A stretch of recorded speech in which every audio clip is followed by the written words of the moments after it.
గురుగారు, కుంభరాశి వారికి ఎలా ఉంది? కుంభరాశి వారికి 3 గ్రహాలు దివ్యంగా యోగిస్తున్నాయి.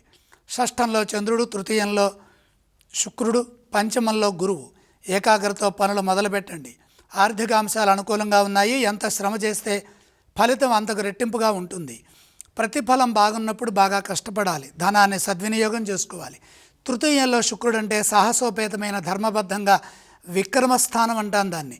అంటే ధర్మం ఉండాలి, సాహసం ఉండాలి, క్రమం తప్పకుండా పనిచేయడాన్నే విక్రమం అంటాం. ఈ విధంగా ఆర్థిక స్థితి మెరుగవుతుంది. రుణ సమస్యలు పెరగకుండా జాగ్రత్తగా, మొహమాటం లేకుండా ధనాన్ని వృద్ధి చేసుకునే ఆలోచనలు చేయాలి.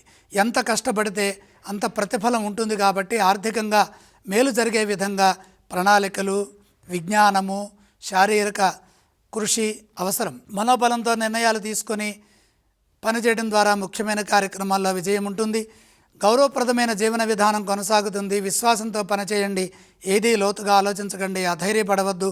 మనసుకు ఏదీ తీసుకోవద్దు. క్రమంగా పరిస్థితులను అర్థం చేసుకుంటూ పరిస్థితులు అనుకూలించే విధంగా ప్రణాళికలు సిద్ధం చేయండి.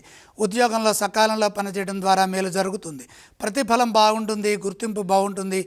ఆత్మవిశ్వాసం సర్వప్రధానమని గమనించండి. చెడు ఆలోచనలు కలగకుండా ధైర్యంగా, విశ్వాసంతో అడుగులు ముందుకు వేయండి. కుటుంబ సభ్యుల సూచనలు పనిచేస్తాయి. వ్యాపారంలో కూడా మెలకువగా ఉండండి. ఈ రాశి వారు ఏ స్తోత్రాన్ని పఠించాలంటారు?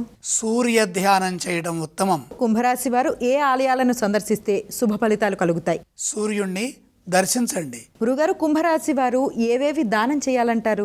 సూర్యప్రీతిగా గోధుమలు దానం చేయండి.